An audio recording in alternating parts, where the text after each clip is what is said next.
Hello students, yesterday we had learned about what do you mean by octet rule and duplet rule. Today we are going to see in detail about bonding. Simply, what do you mean by a bond? Bond is formed when there two electrons meet each other or there are some attractive forces. जब attractive forces electrons को hold करते हैं, दो electrons कुछ attractive forces के साथ जब एक दूसरे को होल्ड करते हैं तो that time a bond is formed. अगर सिंपली याद रखोगे तो तुमको पता होना चाहिए कि two electrons form one bond, right? How many type of bonds are there? Do you know? There are generally 4 types of bond. इसमें कौन से? Ionic bond, covalent bond, metallic bond and hydrogen bond. Okay, ionic bond, covalent bond, metallic bond and hydrogen bond, and we also study about coordinate bond. Today in detail we are going to study about ionic bonding. Before starting with ionic bonding, let me tell you that ionic bonding is also known as electrovalent bond. Ionic bond is also called as electrovalent bond. Now, what do we mean by an ionic bond? Ionic bond is simply meant as it is formed between an electropositive atom and an electronegative atom. याद रखने के लिए, the bond formed due to complete transfer of electron between an electropositive atom and an electronegative atom. तो तुमको याद रखना है ionic bond का मतलब क्या है. आयोनिक बॉन्ड किसके बीच में फॉर्म होता है? एक इलेक्ट्रोपॉजिटिव एटम एंड एक इलेक्ट्रोनेगेटिव एटम के बीच. कैसे फॉर्म होता है? जब इलेक्ट्रोपॉजिटिव एटम का इलेक्ट्रॉन या जो जितने इलेक्ट्रॉन्स थे इसके पास, किसके पास, कहां पे? इलेक्ट्रोपॉजिटिव एटम के लास्ट शेल में जितने भी इलेक्ट्रॉन्स थे वो किसके पास चले जाते हैं? इलेक्ट्रोनेगेटिव एटम के पास. उसको हम क्या बोलते हैं? Ionic bond. इलेक्ट्रोपॉजिटिव एटम के लास्ट शेल में जितने इलेक्ट्रॉन्स है वो इलेक्ट्रोनेगेटिव एटम के पास चला जाते हैं तो हम लोग क्या बोलते हैं? There is formation of ionic bond. Let's read its definition. The bond formed due to complete transfer of electrons. Complete मतलब पूरी तरह से electrons shift हो जाते हैं. Complete transfer of electrons between an electropositive atom and an electronegative atom is called as ionic bond. Hope the idea is clear.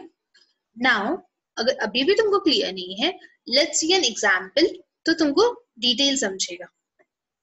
If we consider here, this is the first example of ionic bond.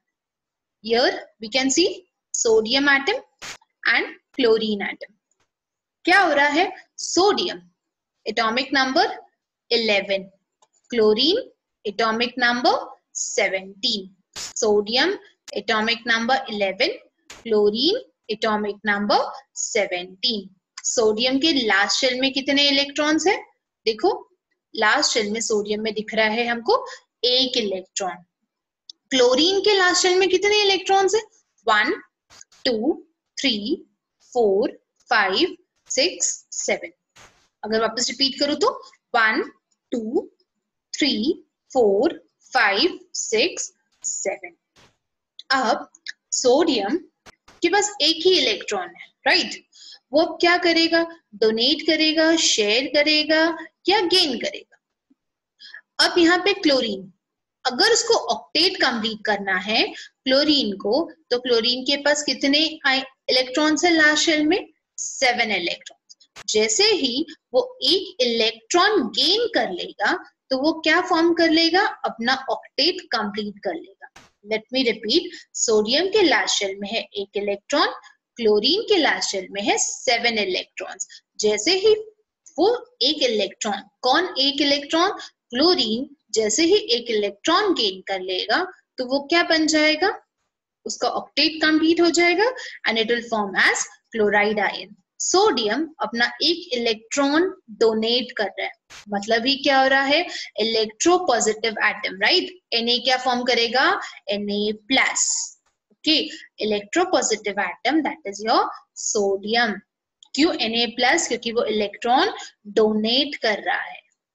जैसे ही उसने donate किया है उसका negative charge कम हुआ है, उसके वजह से उसके ऊपर आया है एक positive charge. And what about chlorine, chlorine ने एक इलेक्ट्रॉन एक्सेप्ट किया है, हेंस उसके ऊपर आया है एक नेगेटिव चार्ज। ओके, सोडियम ने इलेक्ट्रॉन डोनेट किया है, इसके लिए positive, hence it is called as electropositive atom. Chlorine ने इलेक्ट्रॉन गेन किया है, hence negative, so electronegative. Okay, so the bond formed between an electropositive atom and an electronegative atom क्या हो रहा है, कंप्लीट ट्रांसफर, किससे, electropositive atom से electronegative atom की तरफ। This is called as ionic bond. This is called as ionic bond. I hope the idea is clear.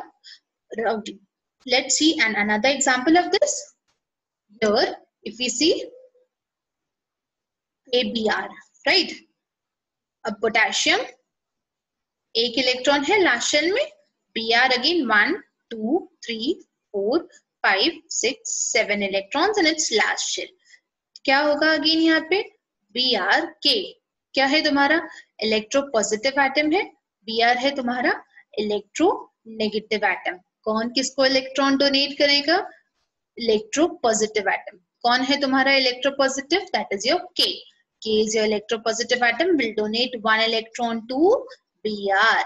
Hence K क्या बन जाएगा, K plus बन जाएगा and Br minus बन जाएगा, because K ने अपना एक इलेक्ट्रॉन दे दिया है, it has no electron in its last shell, but Br का पूरा octet complete है and hence because उसने एक इलेक्ट्रॉन मतलब अपना कंप्लीट ट्रांसफर ऑफ इलेक्ट्रॉन कर दिया है, hence बॉन्ड किसके बीच में फॉर्म हुआ है, एक इलेक्ट्रोपॉजिटिव एंड एक इलेक्ट्रोनेगेटिव एटम के बीच में, and the bond form is ionic bond. Similar example with MgCl2। Okay, चलिए, if we come to know Mg will lose 2 electrons, ऐसा क्यों, Mg का आउटर शेल इलेक्ट्रॉनिक कॉन्फ़िगरेशन क्या है तुमको पता है, इट इज 2,8,2, मतलब फर्स्ट शेल में 2, second shell में 8 and last shell में it is 2. Coming to Cl, 1 2 3 4 5 6 7, 1 2 3 4 5 6 7, right? 2 chlorine atoms के पास एक एक इलेक्ट्रॉन कम है और Mg के लास्ट शेल में कितने हैं, 2 इलेक्ट्रॉन्स है, तो Mg अपना एक इलेक्ट्रॉन इस क्लोरीन एटम को देगा, Mg अपना दूसरा इलेक्ट्रॉन इस दूसरे वाले क्लोरीन एटम को देगा। जैसे ही वो अपने 2 इलेक्ट्रॉन्स डोनेट कर लेता है, इट विल फॉर्म Mg2+। क्यों 2+, क्योंकि उसने कितने इलेक्ट्रॉन्स डोनेट किए हैं, 2 इलेक्ट्रॉन्स डोनेट किए हैं। Okay, so this has become an electropositive atom. What about this chlorine, chlorine ने इलेक्ट्रॉन गेन किया है, hence it has become electronegative atom. What about another chlorine? Same with another chlorine atom, it has again become electronegative atom. Hence यहाँ पे again क्या दिख रहा है, Mg is your electropositive atom, chloride is your electronegative atom. जैसे ही electron transfer होता है, complete transfer of electrons कहाँ से हो रहा है, इलेक्ट्रोपॉजिटिव एटम से 2 इलेक्ट्रोनेगेटिव एटम्स के बीच में, hence ionic bond is formed. So hence the bond formed between an electropositive atom and an electronegative atom due to complete transfer of electrons is called as ionic bond. I hope children the concept of ionic bond is clear from here. That's all for today. Thank you very much.